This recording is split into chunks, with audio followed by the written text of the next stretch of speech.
I inherited Blackwood Manor from a distant relative I had never met. The place was ancient, with ivy-covered walls and creaking floors. The locals warned me about the house, but curiosity got the better of me. The first night, I noticed an odd echo in the halls. It was as if the house was whispering. I dismissed it as the wind or old pipes. But as days passed, the whispers grew clearer. They were voices, faint and distant, calling my name. One evening, while exploring the attic, I found an old diary.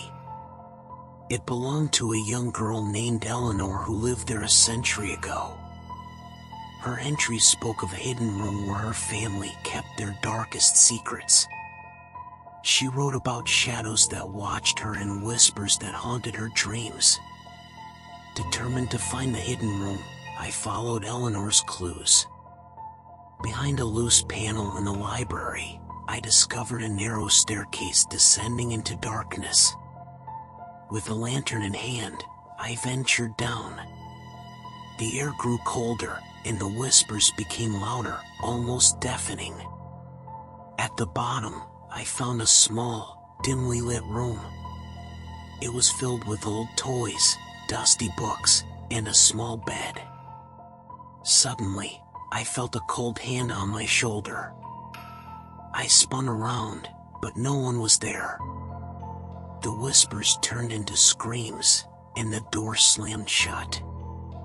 Panic set in as I tried to force the door open.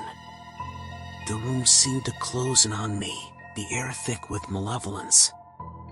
Then, I saw her. Eleanor stood in the corner, her eyes hollow and her face twisted in anguish. She pointed to the bed, and I noticed a small, skeletal hand sticking out from beneath it. I pulled the bed aside, revealing a shallow grave. Eleanor's bones were buried there, along with her diary. The last entry was a plea for help, a cry for justice. She had been murdered by her family to keep their secrets hidden.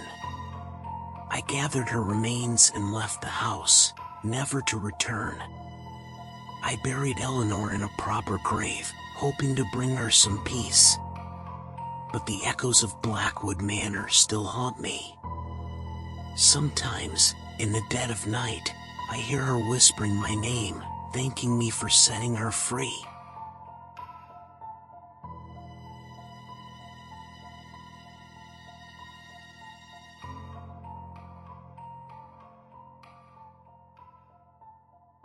Redwood Cottage was supposed to be my escape from the city. Nestled in the heart of the forest, it was serene and picturesque. But from the moment I moved in, I felt uneasy. The air was thick with a sense of foreboding. The first night, I woke to the sound of footsteps in the hallway. I grabbed a flashlight and crept out of my room, but found nothing. The following nights, the footsteps continued, always stopping just outside my door. One evening, I found an old, dusty photograph in the attic.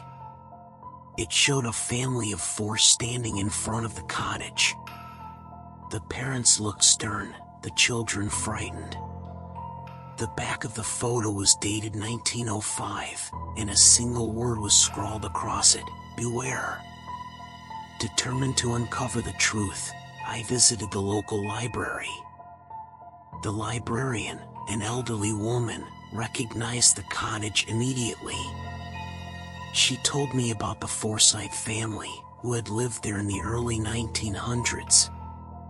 Rumors said they practiced dark rituals and that the children vanished without a trace. Back at the cottage, I started hearing whispers. They were faint but unmistakable. One night, I followed the sound to the basement, a place I had avoided until then. The air was icy, and the whispers grew louder, more urgent. In the basement, I found an old trunk. Inside were toys, children's clothes, and a journal. The journal belonged to the Forsythe's daughter, Emma. Her entries spoke of fear and pain, of her parents' strange rituals and the voices she heard at night. As I read, the room grew colder. I felt a presence behind me. I turned and saw the shadowy figure of a young girl. She pointed to the corner of the room. There, beneath the floorboards, I found the skeletal remains of the children. I fled the cottage that night, but the spirits followed me. Emma's voice haunted my dreams, begging for justice. I contacted the authorities, and the remains were given a proper burial. But Redwood Cottage remains haunted.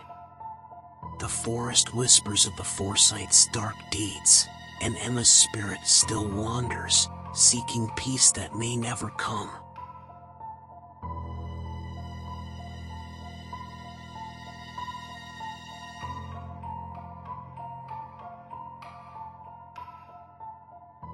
I moved to Hollowell House for a fresh start after my divorce.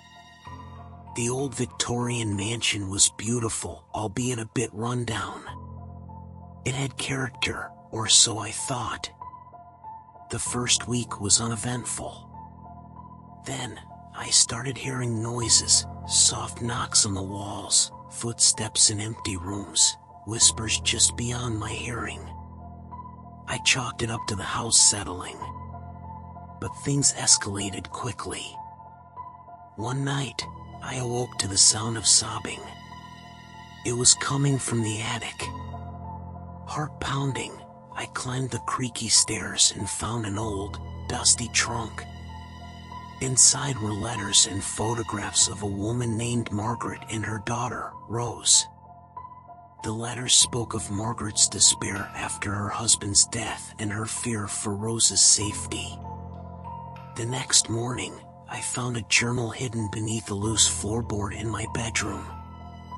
It belonged to Rose. She wrote about her mother's madness and the strange occurrences in the house.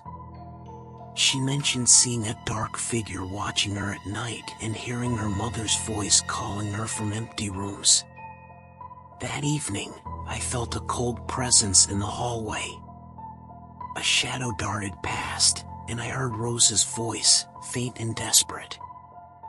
I followed the voice to the basement, where the air grew thick and oppressive. I found another trunk, this one locked. Using a crowbar, I pried it open and discovered Rose's remains. As I stood there, the temperature plummeted, and I felt a hand on my shoulder. Margaret's ghost appeared, her eyes filled with rage. She accused me of taking Rose from her, of being part of the curse that had plagued their family for generations. Terrified, I fled the house. I later learned that every owner of Hollowell House had met a tragic end. Margaret's madness had driven her to kill Rose, and she had cursed the house to keep anyone from ever finding peace there. I sold the house, but the curse remains. Hollowell House stands as a dark reminder of Margaret's wrath and Rose's tragic fate. Sometimes, I still hear their voices in my dreams, a haunting echo of the horrors within those walls.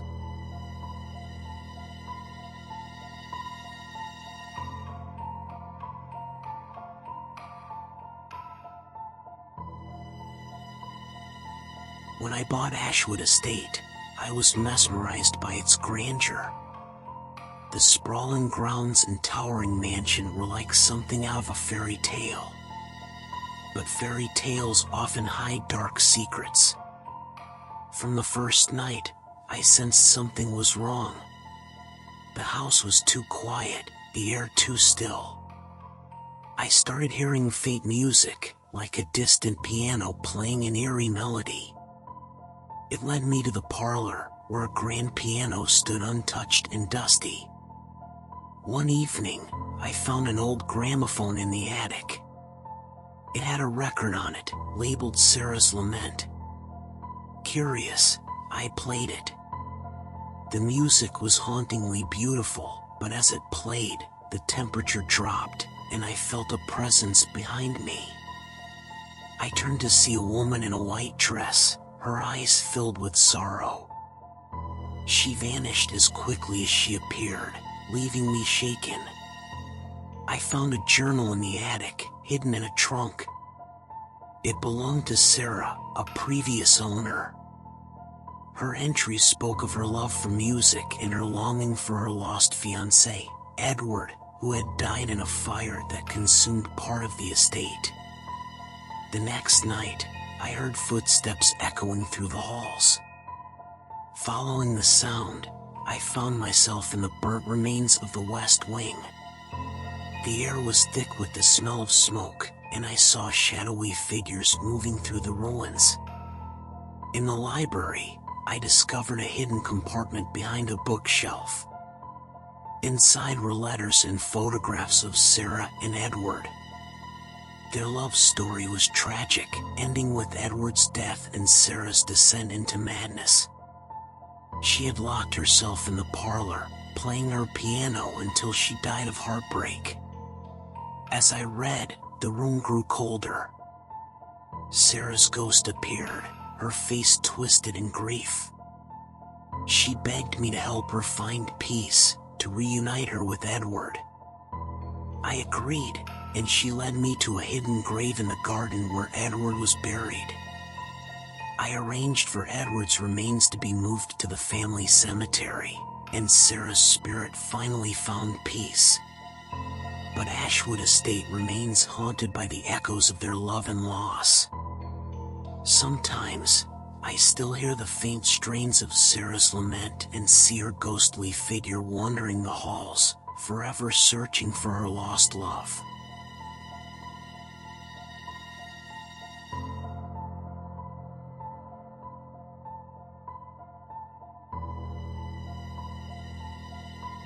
Greystone House was a bargain I couldn't resist. The old mansion, with its towering spires and Gothic architecture, was exactly what I was looking for. But from the moment I moved in, I felt like I was being watched. The first night, I heard whispers coming from the walls. They were faint but unmistakable. The next day, I found an old photograph in the study. It showed a family standing in front of the house, their faces blurred and indistinct. The back was inscribed with the words, "We never left." I started having vivid nightmares about the family. In my dreams, they were trapped in the house, unable to leave. I would wake up drenched in sweat, feeling their presence around me. The whispers grew louder, more insistent, and I began seeing shadows moving in the corners of my vision. One evening, while exploring the basement, I found an old chest. Inside were journals and letters from the family who once lived there. They spoke of strange occurrences, of being haunted by dark forces that seemed to feed on their fear. The father wrote about a seance gone wrong, summoning something malevolent that refused to leave. Determined to uncover the truth, I researched the history of Greystone House. I discovered that the family had disappeared without a trace, and the house had remained abandoned for decades. The townspeople spoke of curses and malevolent spirits that haunted the grounds. That night, I heard a child's laughter echoing through the halls. Following the sound, I found myself in the nursery, where toys were scattered across the floor. A cold wind swept through the room, and I saw the ghostly figure of a little girl.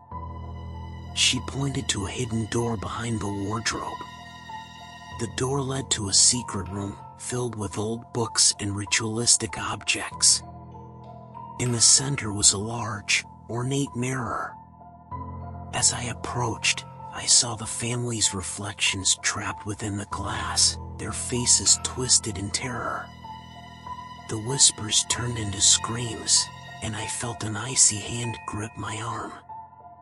I fled the house, but the spirits followed me. I could hear their voices in my head, begging for release. I contacted a paranormal investigator who performed a cleansing ritual.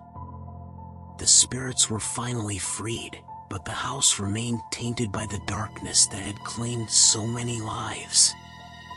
Greystone House stands empty now, a monument to the horrors that took place within its walls. The shadows still linger, and the whispers can still be heard by those brave enough to venture close. I will never forget the terror I experienced there, and the family that was trapped in a mirror, forever seeking escape from their eternal prison.